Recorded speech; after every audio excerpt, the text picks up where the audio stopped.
I knew something was off the second the email log opened, and the timestamp didn't match. The line slices through the quiet of the office like a thin crack spreading across glass. My screen glows soft blue in the dim room, throwing faint light onto my hands. At first, they're steady, resting lightly on the wrist pad until the log refreshes, until the text shifts, until the system reveals something I wasn't meant to see. A message sent to me, but not received by me. A promotion offer. Marked. Delivered. My breath stumbles a tiny, almost invisible catch. The kind you train yourself to hide so well that even you barely notice it. I inhale again. Deeper this time. The air feels colder than it should. The AC above me hums with a low, constant drone, almost vibrating along my shoulders. I sit up straighter, the back of my blazer brushing against the chair, grounding me. I scroll. Slow, controlled. Finger tense against the mouse, pressing harder than necessary. Another entry appears. Then another. My eyes follow the numbers like a detective following blood droplets on tile. 9:14 a.m. 9:16 a.m. 9:18 a.m. A 3-minute window. A quiet, intentional pocket of time where something happened, something I wasn't told about. My stomach tightens. That was the exact time he asked me to hold off checking messages until he sent a revised task list. I remember the phrase precisely because it sounded rehearsed, like he had practiced it. The memory flickers back, his hand drumming softly on my desk, fingertips hitting the surface like tiny warning taps. His eyes avoiding mine for just a second too long. The way he exhaled through his nose after speaking, like he was relieved to get the line out cleanly. I didn't clock it then, but my body did. And now the pieces line up. A faint ping from Slack cuts into my concentration. One crisp note. Not loud, but sharp, like someone nudging me with a single finger. I don't open it. The cursor blinks in the audit trail field. Steady, patient, accusatory. I click into the message metadata, watching the loading wheel spin in slow spirals. My pulse syncs with it, measured, contained, but no longer calm. The wheel completes its arc and the data flashes on screen. Accessed, forwarded, deleted. 3 entries. 3 blows. My jaw tightens hard enough that I feel a small click at the hinge. That quiet rage lives there, just behind the bone, hot but still, sharp but contained. This is the part of corporate life no one talks about out loud. The hits you absorb silently, the humiliations you swallow without reaction, the constant pressure to stay composed because your presence is already too much for some people. I stare at the screen. The glow reflects in my eyes, making them look colder than I feel. The fluorescent light above flickers again twice, this time casting my shadow across the desk. Stretching it long and thin, like the truth trying to reach me, I turn slightly toward the glass wall bordering the hallway. From here, I can see the door to my manager's office, half open, his chair angled like he left quickly, his laptop still awake, screensaver dancing lazily. I feel something press at the back of my throat, a hollow, sinking pressure. Not sadness, not fear, recognition. This wasn't an oversight. This was orchestration. The cursor blinks again.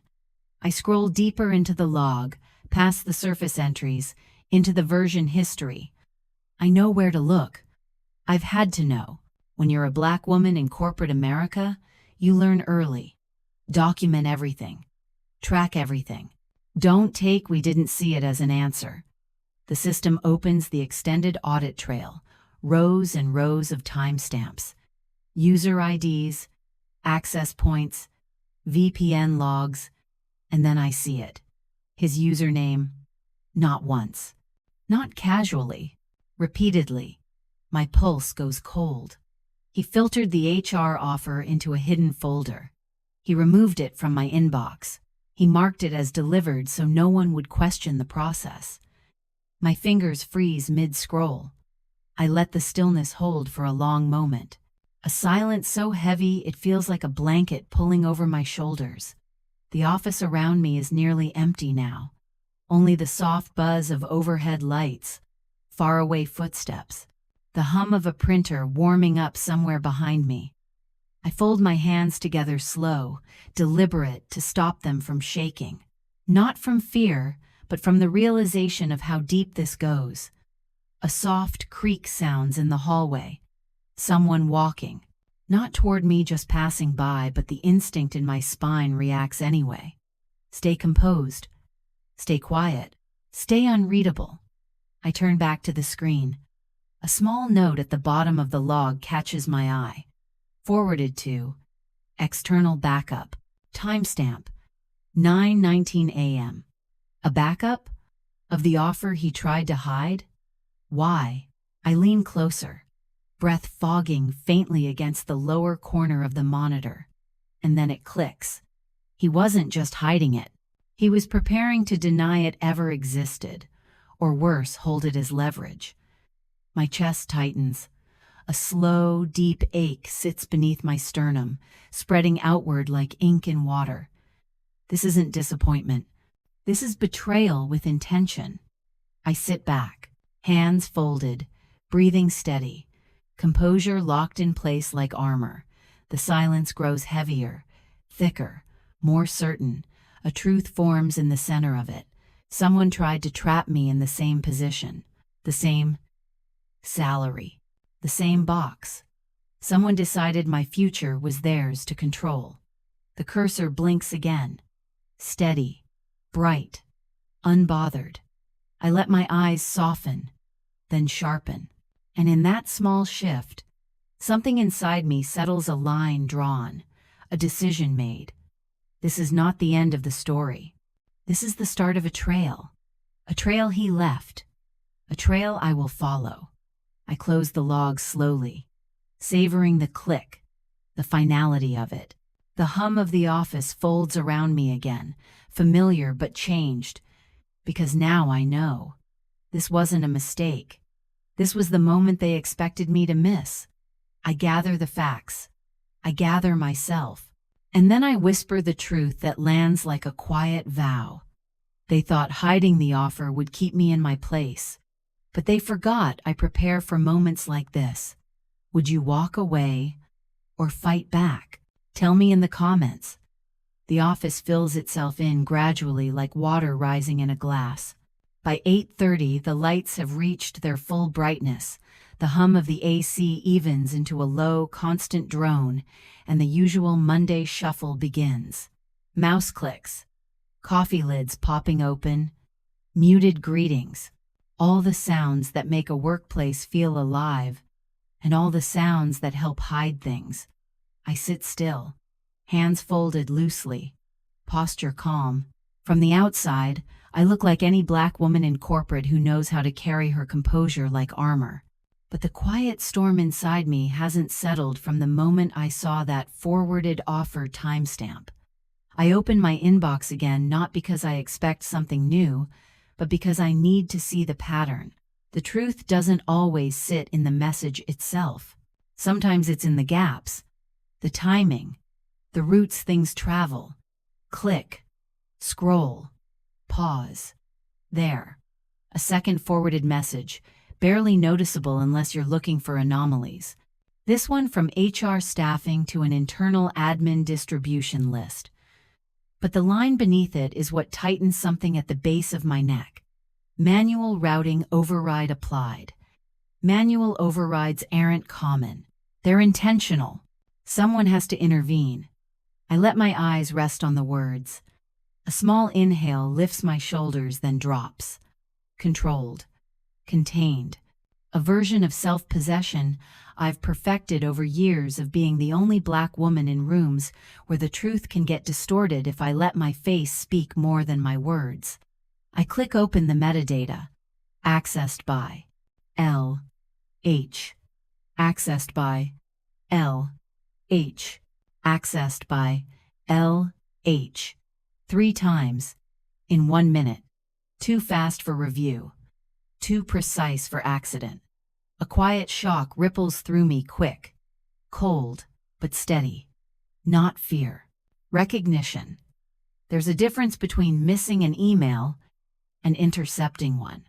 I close the window gently, like laying down glass I don't want to crack. The office door behind me opens. I don't turn. I catch the movement in the reflection of my monitor. Marcus from finance shuffles in with his oversized thermos and his half-buttoned shirt, always rushing, even when he has nowhere to be. "Morning, Mel," he mumbles, tapping his badge against his hip because he still forgets where the reader is. "Morning," I say, voice even. He sets his things down, opens his laptop, then pauses. "Hey, did you ever get that, update from HR? Janine said they made decisions last week." He says it casually, but his brow pulls inward, like he's trying to remember the exact story he heard, like something didn't add up when he heard it the first time. My pulse flickers. "No update yet," I reply, adjusting my tone just enough brightness to keep the interaction smooth, just enough distance to stay protected. It's a code switch I can slip into without thinking. Warm, approachable, not threatening. The version of myself that keeps white colleagues comfortable without giving away my strategy. He nods, starts typing, then adds under his breath, "Weird. They said you were top of the list." My fingers still above the keyboard just a fraction of a second, just long enough for my body to register the blow. Then I exhale and let the reaction dissolve before it reaches my face. "Yeah," I say softly. Well, see, he doesn't notice the shift, but I do. That's clue number 2. I return to my screen and open the audit logs deeper this time. The kind of layer only people who care about details ever bother checking. My eyes scan the rows. File access timestamp. Email root path user permissions. Snapshot. Corporate systems are like busy highways. If someone tries to reroute a vehicle, there's always a skid mark somewhere. Halfway down the list, I find it. Permission flag altered. Temporary role elevation. Granted user. LH. Duration. 4 minutes. Scope. Restricted HR communications. 4 minutes. Just enough time to read something, move something, and cover the tracks. Only they didn't cover everything. Light shifts across my desk, the sun rising past the blinds, casting thin bars of brightness over my screen. It makes the rows of data look like they're trapped in a barcode. I keep reading. A Slack notification blinks in the corner. Team Ops number status updates reminder. Send all promotion-related inquiries through management. Through management, not through HR, not through established protocol. Through him. My jaw tightens barely. A flicker. A single muscle acknowledging the truth before I fully accept it. I click into the channel. Hours of messages. Most irrelevant. But a short thread catches my eye. Admin. J. Should Melanie get the final form? HR. Support. Already sent. Admin. J. To her or HR. Support. Recipient attached. System notice. Message edited. The last line glows faintly yellow.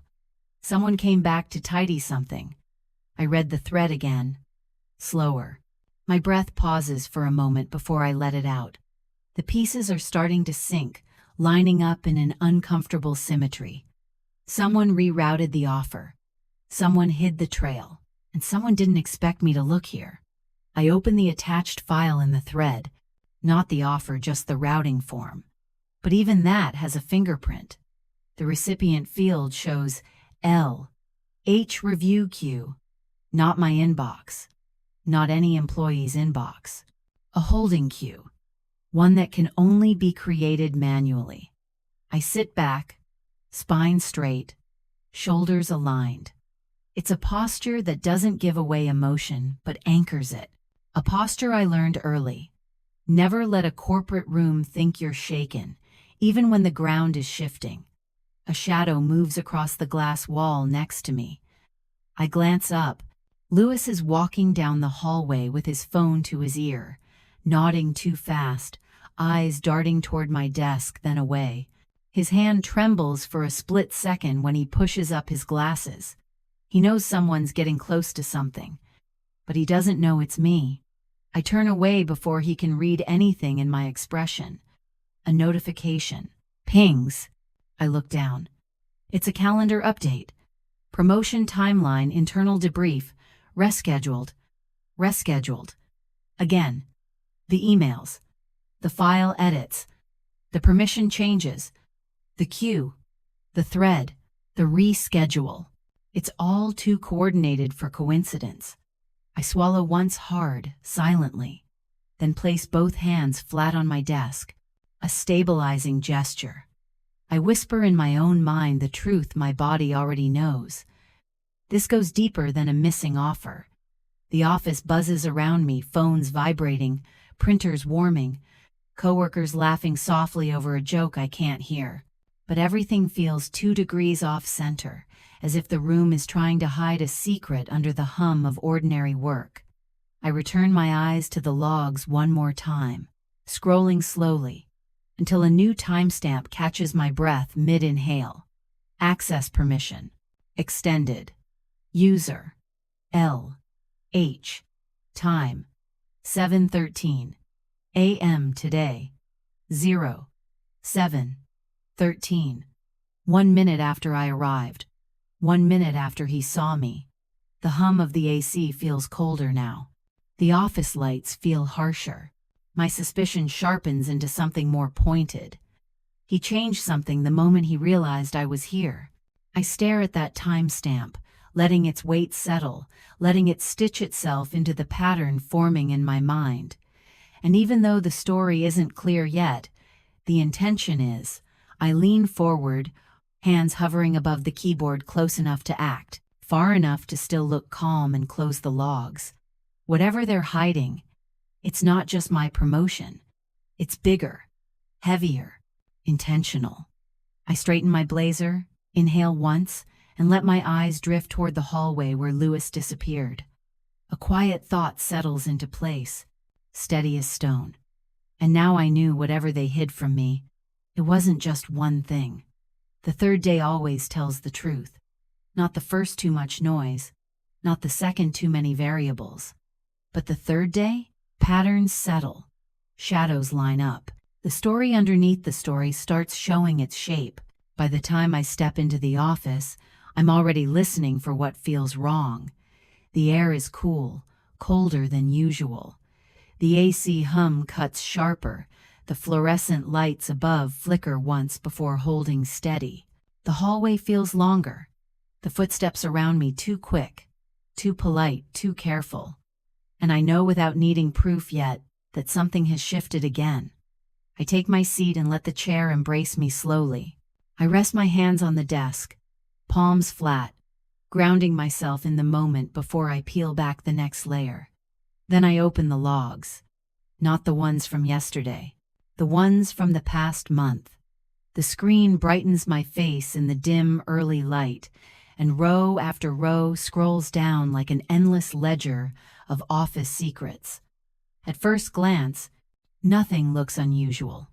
Typical system traffic, standard access, file changes that match the rhythm of a busy quarter. But something in me, my intuition, my training, my years of reading between the lines as a Black woman in corporate America knows to look again. So I filter. Accessed by L. H. Category. HR communications range. 30 days my finger pauses over the enter key, hovering just long enough for me to feel the weight of what I'm about to see. Then I press. The list materializes like a confession. 9 unauthorized accesses, all within the last 3 weeks, all between 7:10 a.m. and 8:50 a.m., the quiet window when most of the office is still settling in. A single muscle beneath my eye twitches. Not fear. Validation. I scroll. Each access lines up with something. A policy update I never received. a reimbursement request that mysteriously lagged, a project file that briefly disappeared from my folder, and most telling, HR communications specifically tied to staffing adjustments, each incident small enough to be brushed off individually. Together, a pattern. Someone didn't just get in my way once. They'd been building pressure points around me, nudging me off alignment little by little. I lean back, exhale through my nose, and let the data settle into clarity. Someone planned this. My shoulders rise slowly, then drop an instinctive release of the frustration sitting quietly under my breastbone. The kind of frustration you don't show in these spaces, because someone will label it something else. I sit up straighter and scroll again. That's when I see it. A new entry. From this morning. 7:06 a.m. 4 minutes before I arrived. Permission elevation. Temporary admin view access. User. LH. Scope. Promotion cycle materials. My hand freezes above the mouse. Everything in my body goes still. 4 minutes. Just 4. Like he wanted a head start. A part of me wants to react sharp, inhale, curse under my breath. Something. But I rein it in. Tension collects in my jaw, my breath holding for 1 second before I release it. This isn't surprise anymore. This is strategy. Before I can sink deeper, a shadow crosses my desk. Morning. Melanie. It's Janine, always chipper, always wearing heels too loud for this floor before 10 a.m. She leans on the divider with a coffee cup in hand, the peppermint scent drifting toward me. Morning, I reply, smooth and neutral. She glances around before lowering her voice a notch. Heard a little noise about the promotion list. Something's off. She tilts her head, studying me. Just trust your read on the situation. My read? My pulse flickers.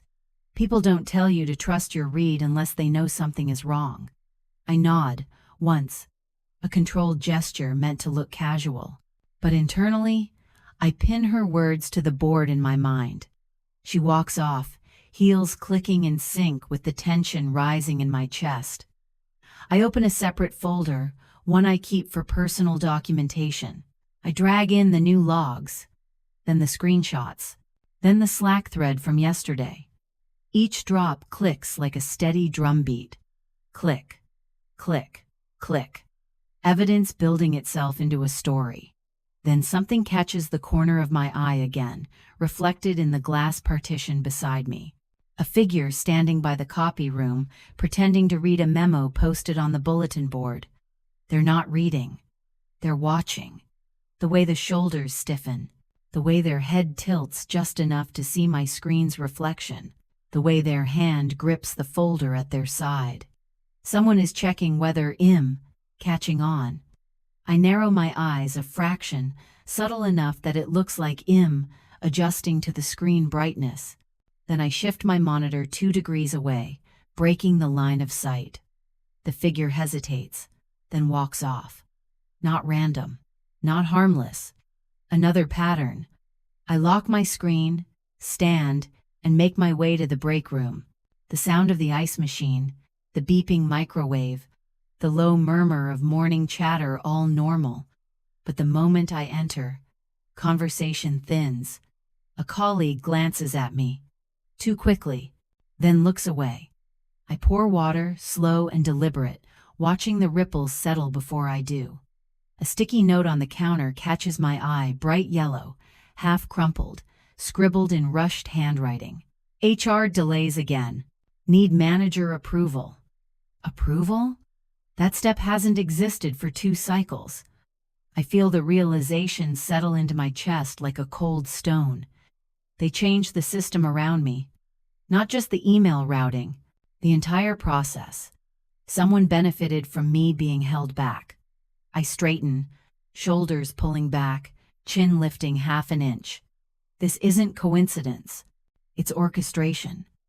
When I return to my desk, the sunlight has shifted enough to cast a long shadow across my keyboard. One half of the keys in brightness, The other in darkness, like the office, is making its own commentary. I click open the HR packet template from the previous quarter, the one I saved for reference. I compare it to the version from this quarter. 3 sections missing. 1 rerouted approval field. A new automated rule. Manager review required. Before finalization. Before finalization. Meaning before the offer is sent. Meaning before it could reach me. The ache behind my sternum tightens. Not pain. Purpose. Another shadow crosses my desk. I look up just enough to see Louis' door closing, his hand still gripping the handle, knuckles pale from pressure. Has been watching me, tracking me, reacting to my moves. But he's not the only one, because patterns don't lie. When I turn back to my screen, a new entry appears in the system log just updated. Archive notice. Offer draft file moved to secondary folder. Time: 8:02 a.m. User. The user field is blank. Not hidden. Deleted. I exhale slowly, feeling my lungs expand against the tension, grounding myself in the truth unfolding. This isn't sloppiness. This isn't chance. This is intention. A soft realization brushes the back of my mind like a cold fingertip.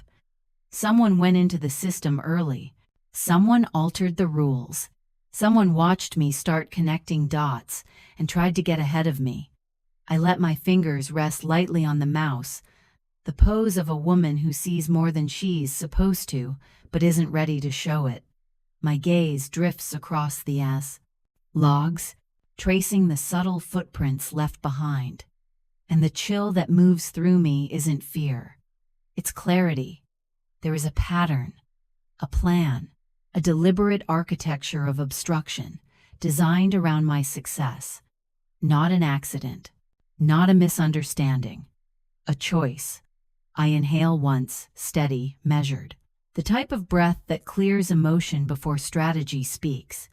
Because now I understand something I didn't before. This isn't just about a promotion. This is about control, power, silencing someone who wasn't supposed to rise. The pieces rearrange in my mind, sliding into place with a precision that makes my skin prickle. I lean in closer to the screen, the reflection of the data flickering in my eyes like a silent truth demanding to be acknowledged. And a single thought settles in me, sharp and certain. Whoever did this wasn't careless. They were confident. It'd never notice. Be honest, what would you do if it was you sitting in that room? Drop your thoughts below, I want to hear you. The 4th day feels different the second I walk in. Not louder, not busier, just aware. Like the building itself has turned its head in my direction. I move through the hallway with my usual measured steps, heels soft against the carpet, posture aligned, breath controlled. But there's a pressure in the air, something low, something watching. I don't need to turn around to feel it. Years of navigating corporate rooms as the only Black woman have trained a certain sensitivity into me, a quiet, precise radar. People don't always say something, but the room always does. I reach my desk, set my bag down gently, and wake my screen. The reflection of the fluorescent lights above cuts across the monitor, harsh, fractured, white. I blink once, let my eyes adjust, and then take in what I didn't expect. A new notification. From the system. From the internal audit tool. Alert. File restoration completed. File. Offer draft. M. Carter. V1. Location. Secondary archive primary HR. Folder time. 6:51 a.m. restored. Someone tried to bury it. Someone else just pulled it back up. My fingers rest lightly on the edge of the keyboard. Not frozen. Not shaking. Just still. Controlled. This isn't a slip. This is presence. Someone else knows something is wrong. I open the file. The header loads slowly, each line appearing like a breath pulled from deep water. And then I see it, my numbers, my performance breakdown, the HR signature blocks, and a second clue. The reviewed by field has two names. One is HR. The second is blurred, as if overwritten. A glitch, or someone trying to erase a fingerprint. I save the file to my personal folder. A quiet click echoes into the hum of the office. My spine lengthens, shoulders settle. A steadiness rises in me, not loud, not defiant, just present. Something is turning. At 9:15 sharp, the weekly operations sync begins. The meeting room is cold, lit by overhead lights that wash everyone's faces in a stark white panel. Glass walls expose the hallway beyond us. People walking past, glancing in, then looking away too quickly. I take my seat at the table, hands folded neatly. My notebook sits directly in front of me, pen aligned with the margin. My posture says, calm. My presence says, aware. Lewis enters late. He never enters late. He mutters something about a system delay, but when he sits, his hands keep adjusting the sleeves of his shirt over and over, like the fabric is suddenly too tight. That's his first tell. The agenda begins: project updates, timeline checks, small talk dressed as strategy.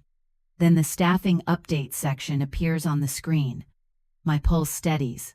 Lewis clears his throat. HR is still finalizing the promotion cycle. Should have something by next week. Maybe. My eyes narrow by a millimeter. A controlled microreaction no one but me can feel. Because HR's public calendar shows the promotion announcement meeting already happened. On Monday. 3 days ago. He continues speaking, but his words stumble around each other, tripping over timelines he can't align. He says still reviewing candidates, then later says final list is being polished, then finally says some materials haven't been submitted. That contradiction is the second slip. My breath floats in my throat tight for one moment before I let it drop into a slow, quiet exhale. Everyone hears the inconsistency, but no one speaks. Corporate silence. The kind that fills the space when the truth is standing too close. But I hear everything. After the meeting, I walk to my desk. The hallway feels narrower. Conversations fade as I pass, like someone turned down the volume. A subtle shift. But I've lived enough years in corporate to know that silence is rarely empty. Halfway down the corridor, I hear a whisper, the kind people think you're too far away to catch. Is she still in consideration? I heard something changed. HR's been asking questions. I keep walking. Chin level. Expression neutral. But inside, a note of clarity rings sharp and true. My silence is no longer invisible. Someone in the system triggered an alert. Someone resurrected the buried file. Someone noticed the gap between the truth and the story being told. The power dynamic shifts just an inch, just a breath, but enough to feel it in the space between my steps. Back at my desk, I open the audit trail again, this time tracing how the restored file reappeared. And that's when I see the next piece. Reviewer access. Added by admin. Time. 6:54 a.m. User. HR, admin, generic A. Generic account. Meaning, no individual name, no traceable signature, no way to know who stepped in. Not unless someone asks, and I will. My fingers press lightly into the desk, just enough to feel the grain beneath the faux finish, grounding the sudden surge of adrenaline that rises with the realization. Someone inside HR intervened, not to hide anything, but to put something back. I lean closer to the screen. The glow reflects in my eyes, framing the truth. I'm finally beginning to see clearly. This isn't just sabotage. This is a system with too many hands in places they shouldn't be. Someone tried to bury the offer. Someone tried to revive it. Someone tried to cover their tracks. Someone slipped. The weight of the past week gathers in my chest, tight, deep, quiet. But instead of fear, something else spreads through me. Resolve. My breath becomes slow, Smooth, even. My shoulders realign. My hands unclench, fingers loosening into calm precision. I'm preparing, not to confront, but to hold the truth steady when the moment comes. Because it's coming. Around noon, Janine walks by my desk. She doesn't stop, doesn't say hello, doesn't break stride. She just murmurs, barely audible. Careful who you trust. 3 seconds. 4 steps. And she's gone. But her tone carries an unmistakable weight, the kind Black women give each other in corporate spaces, when language has to do the work that HR won't. It's not gossip, not paranoia, not drama. It's survival. Her warning fits perfectly into the pattern already forming in my mind. Someone planned this. Someone expected me to look away. Someone assumed I'd stay silent long enough for the trail to fade. But now the trail is bright, almost glowing, and the room knows I see it. Before logging off for lunch, I run one more filter in the system. All activity related to promotion cycle materials. It loads slowly, almost suspiciously so. I watch the screen, breath measured, palms calm. When the results finally appear, one line pulses in yellow. User attempted access. Denied. User. L. Time. 11:07 a.m. Denied. For the first time all week, the system refused him. A door that was once open to him has quietly shut, and that is the moment right there when the power in the story shifts. Not loudly, not publicly, but in the systems, in the data, in the architecture of truth. Someone sees what I see. Someone in HR knows something's wrong. Someone is blocking his moves. The room feels different now, less like I'm walking into a trap. More like the truth is beginning to push upward, cracking through the quiet surface. I close the log, sit back, and let the realization settle with a slow, certain inhale. For the first time, I could feel the truth pushing its way into the light. The 5th day starts with a silence that feels staged. Not calm, not natural. A curated quiet, the kind people create when they're trying to hide something but don't want to be obvious about it. I step into the office and feel the shift immediately. Conversations fall off. A few eyes cut toward me, then snap away. Even the air feels more alert, like the building is paying attention. They know I'm not in the dark anymore, and they don't know how much I've seen. At 8:17, Lewis appears beside my desk, wearing a smile that stretches too wide, too practiced. "Melanie," he says lightly, "I noticed you've been checking some back-end logs. Just want to make sure there are no misunderstandings." The word lands soft but heavy. My thumb presses briefly against my index finger, a tiny reset. I blink once, slow, to keep my face neutral before answering. "What exactly do you think I'm misunderstanding?" He chuckles, waving a hand like he's brushing dust from the air. "Oh, you know how these systems are. Files look moved when they aren't. Permissions glitch. Data jumps around. Don't overthink it." He places a hand on my desk, too close, too comfortable for someone who's lying. "You're reading too deeply into things." I keep my expression controlled. "I'll keep that in mind." When he leaves, I open the logs again. And just like I suspected, entire chunks of timestamps tied to my offer have vanished. Not denied, deleted. The pushback has begun. By mid-morning, we're pulled into an unscheduled alignment meeting. Harsh overhead lights make every twitch visible. I sit with hands folded, posture straight, observing more than participating. Lewis clears his throat and says, "Just to clarify for everyone, no promotion decisions have been made.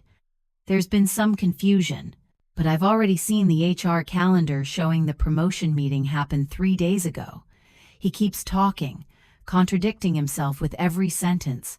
HR's still reviewing candidates. The list is nearly finalized. Some materials haven't been submitted correctly. 3 versions of the same lie.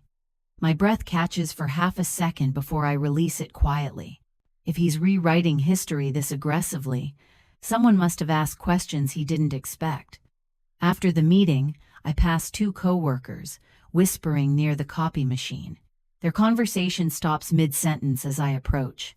One of them offers a thin smile. You know, Melanie, sometimes they hesitate to give certain people too much responsibility. Maybe they assumed you didn't want the pressure. The emphasis on you hits a familiar nerve, a small, polished microaggression dressed as advice. I blink slowly to mask the irritation. Oh? I say. Someone told you that? The man fumbles his words, eyes darting away. They're scrambling. Back at my desk, I open the restored offer draft again and freeze. It's been altered. The formatting shifted. A comment bubble gone. The footer updated. The metadata field shows no user. A blank identity. A digital ghost.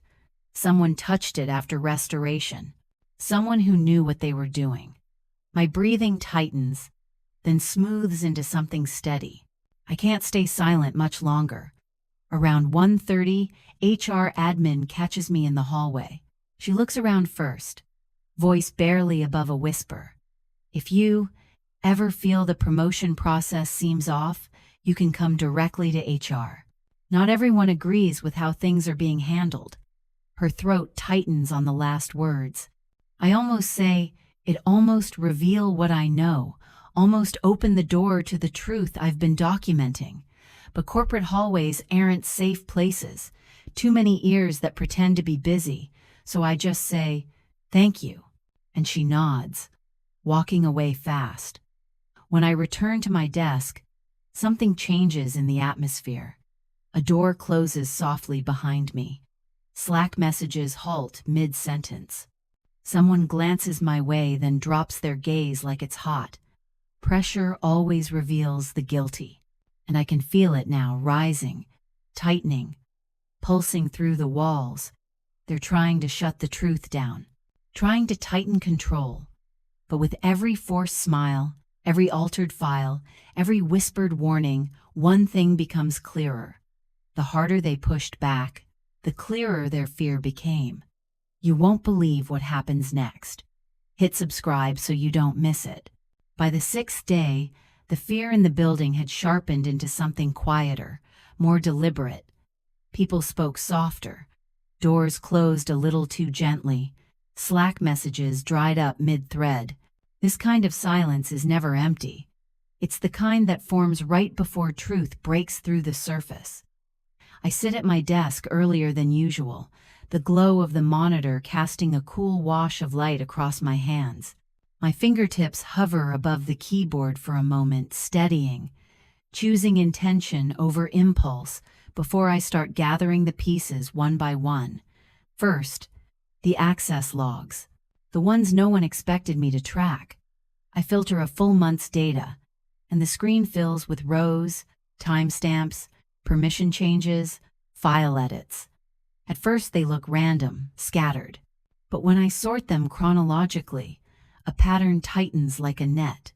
3 unauthorized accesses on days when HR sent internal drafts. 2 permission elevations at hours when no one else was in the office. 4 manual routing overrides all tied to the same inbox. Every line points to the same direction. Every breadcrumb bends the path toward one person. I lean in, head tilting slightly as the pattern locks into place. A slow, deep breath settles my chest. Then I open the offer draft that's been resurrected twice. The one someone keeps touching and pretending they didn't. The metadata loads. The cursor spins. For a second, I think they might have wiped it again. But then it appears. A tiny, overlooked entry buried in the document history. Version 2 created from unauthorized source file. Source: M. Carter. Offer, final editor, LH. Timestamp: 8:43 a.m. 3 weeks ago. 3 weeks. The exact morning the forwarded email disappeared. I swallow once, slow, controlled. And then, for the first time all week, I let myself feel it. I was right. Not in a triumphant way. Not loud. Just a clean, unwavering clarity. My fingertips brushed the trackpad, then pressed down with finality. The truth is no longer scattered, it's forming a spine.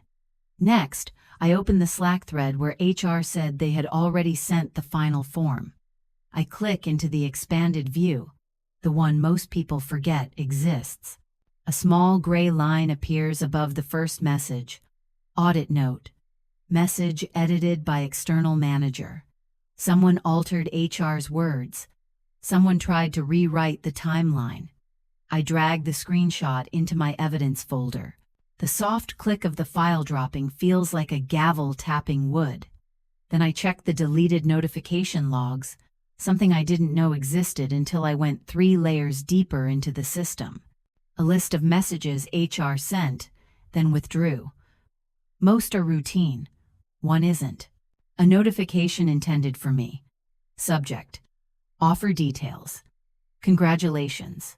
Withdrawn. 12 seconds after sending. Accessed. By LH. Recipient rerouted. LH review queue. My breath leaves my body, a slow, incredulous exhale. It's all here. The logs. The overrides. The deleted message. The resurrected file. The altered draft. The hidden edits. The 3-week silence that wasn't an accident. Piece by piece, the truth forms a complete picture. A picture no one can distort, dismiss, or reset with a meeting. I pull open a blank document and start building the timeline. Not emotional, not dramatic. Just facts clean, time-stamped, irrefutable. As I type, something shifts behind me. A shadow in the reflection of my screen. Lewis walks past my desk. He doesn't stop. He doesn't greet me. He doesn't pretend. But his shoulders are stiff. His jaw clenches. And when he reaches his office, he closes the door quick, sharp, louder than he meant to. That's the moment I know. He feels the shift too. The predator energy from earlier in the week is gone. Now he's bracing. Waiting. Trying to outrun a truth he doesn't realize is already printed, documented, and time-stamped in triplicate. I finish the timeline. Print it. 3 pages. Clean margins. No flourish, just the facts of what he did and when he did it. Then I attach every file. Screenshots, logs, restored documents, Slack edits, permission trails, deleted notices. The folder grows heavy with truth. When I'm done, I place my hands flat on the desk. My breath deepens, slow and full, a quiet readiness settling into my bones. This is not the moment to confront. This is the moment before the moment. A soft ping hits my inbox. I look up. HR has scheduled a private review meeting. Tomorrow morning, 8:30 a.m. No agenda, no description. Just my name. My pulse steadies, not racing, not afraid. Focused. The story is ready. The truth is assembled. And whether they're prepared or not, the room will have to hear it. I close the folder, sit back, and let the weight of everything settle with a calm, certain exhale. Tomorrow, the truth would finally have a witness. If you've ever been overlooked or underpaid, this part's for you, and if you feel that, hit that. The morning of the meeting feels different the moment I wake up. Not lighter, not easier. Just steady. A steadiness born from knowing I have the truth, knowing I earned it, and knowing I don't need to raise my voice for it to land. I walk into the HR conference room with my folder in hand. Sunlight filters through the blinds, warm, low. Soft, nothing like the cold fluorescence of the past week. The room feels honest in a way I haven't felt in days. 2 HR directors sit across from me. Another joins on video. No small talk. No polite distractions. Just stillness. "Melanie," one of them says gently, "we've reviewed the materials you sent." I place the folder on the table, pages aligned, evidence clean and quiet. They open it like something fragile. The room stays silent for several minutes. The only sounds are the soft turning of pages and the muffled hum of the hallway outside. As they read, their expressions shift, brows tightening, lips pressing together, eyes focusing in that way people do. When they realized the truth wasn't just overlooked, it was obstructed. When they finally look up, I meet their eyes without flinching. This, the director says, tapping the folder lightly, is thorough, and it's undeniable. My breath releases slow, measured, deeper than I expected. Not triumph, not relief, just a quiet letting go of a weight I've carried too long. They continue. The offer was yours 3 weeks ago. You should have received it the same day. Another page turns. We've already escalated this internally. Actions will be taken. They don't say his name. They don't have to. The truth has already named him. By afternoon, the building hums with a different energy. Whispers shift tone. Eyes glance toward his office, then toward mine. Something in the space has changed direction. Lewis doesn't come to work the next day. The email arrives instead. Leadership transition, interim manager assignment, neutral language, corporate phrasing. But everyone understands what it means. As for me, HR calls me back, and this time with warm light filling their office, not cold interrogation lighting. They hand me the official offer. My name printed clearly. The title I earned, the recognition delayed but now unmistakable. I read it once, then place it down slowly, fingertips resting on the edges. A quiet smile touches my lips, not wide, not proud in the loud way, but the kind born from surviving something with my integrity intact. Walking back to my desk, I catch my reflection in the glass wall. I look the same to anyone else, but I know him not. My shoulders sit lower, my breath moves easier, and there's a steadiness in my eyes, a knowing that I trusted myself even when the room hoped it'd doubt. The office feels warmer now, the sunlight softer. The printer finishing a job in the corner sounds almost like a period at the end of a long, complicated sentence. I sit in my new office, still temporary, still half empty, and place the offer letter on the desk. For a long moment, I just rest my hand over it. This journey wasn't about proving anyone wrong. It wasn't about catching someone. It wasn't about revenge. It was about truth. And the way truth, when handled with care and integrity, becomes its own kind of power. I look out at the floor, people typing, talking, moving through their day, life going on. The world not pausing for my victory. And that's fine. Quiet wins don't need an audience. They just need to stand. In the stillness of that moment, I whisper to myself, not as celebration, but as confirmation of something deeper. They tried to bury the truth, but it grew anyway. Thanks for taking the time to listen to this story. If it spoke to you, hit subscribe and stay tuned for more stories that heal, inspire, and remind us who we are. For every Black woman told to stay quiet, speak anyway.